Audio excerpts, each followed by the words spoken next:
Do you find yourself liking cats or sharing posts of them on your feed? Ever wonder how or what made you love them so much? Or who might have started this craze? In the early days of pet-keeping culture, cats were not always seen as ideal pets.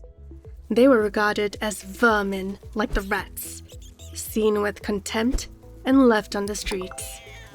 But one day, the cat-obsessed English illustrator Louis Wain changed all that.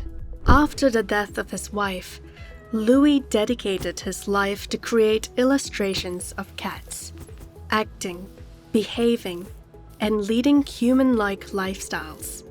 These anthropomorphized portrayals captured the imaginations of the masses, and the popularity of cats skyrocketed over time. Today, we still adore and love cats, having seen their various forms depicted in our pop culture. But what if Louis never painted cats? What if he painted lizards instead, or a cockroach, or Ah Ming? How would these representations affect the relationship we have with animals today? Why do we adore some more than others? And what happens to those that don't receive enough love and attention? Is our love for animals even genuine at all? This is our complicated love story. In the book The Social Lives of Animals by Ashley Ward, humans tend to perceive rats as being competitive and self-centered, being driven only by self-preservation and survival. However, experiments conducted by neurologists at the University of Chicago have shown that rats are in fact empathetic and will altruistically help a friend who is stuck in a trap. In instances where food is being used to tempt the rat, it will still prioritize saving his trapped mate first over the temptation. However, popular depictions of rats don't often depict them this way. Even in our common vocabulary, we use words like rat race to describe competitive struggles with wealth and power. We call someone a rat when he spills a secret or rats out on us. Even an iconic mascot has been appropriated multiple times to be seen as the symbol of capitalism and control. These stereotypical attributes we naturally assign to rats, as well as other animals, are ingrained in our culture and are hard to break. Where do they come from, you might ask? They come from us, of course. We use such stereotypes and metaphors to easily sell and get ideas across. The idiom, bull in a china shop, became the premise of the book Clovis Keeps Us Cool by Caitlin Aronson and E. Fabb, a comical story about an anthropomorphized bull with temper issues who is now struggling to run his late grandmother's china shop and learning to keep his cool. In other examples like Bunny's Bookclub Goes to School by Annie Silvestro and Tatiana Maiwis, the animals are able to communicate with humans, share a classroom, and read along with them. The animal characters even share relatable human issues, like being nervous on your first day of school. Animals have been used as easy story devices to impart simple morality lessons. They also open our minds to cultures and lives that are different from our own.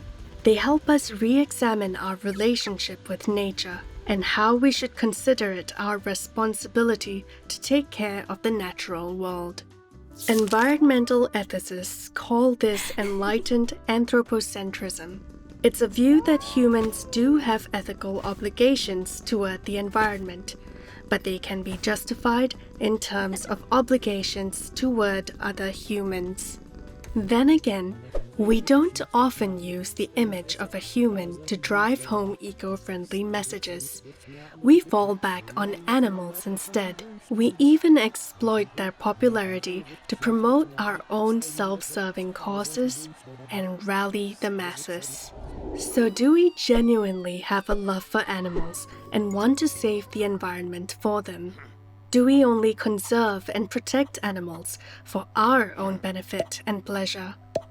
Or is all this Love, just generated from our own pop culture zeitgeist and can change any time?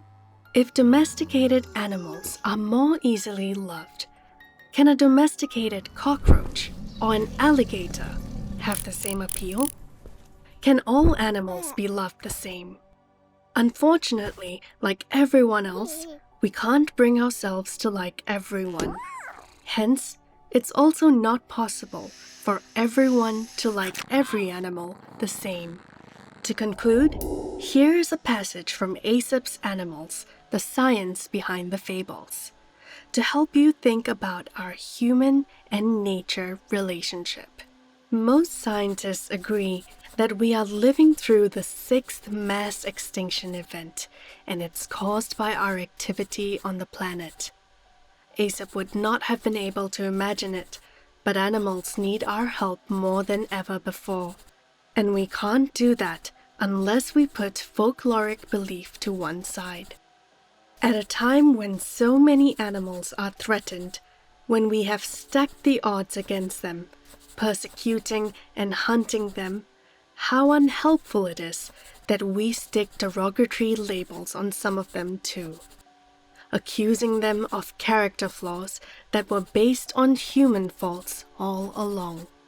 We hope this video allows you to really consider how we relate to animals and if we have always been as fair as we think we are.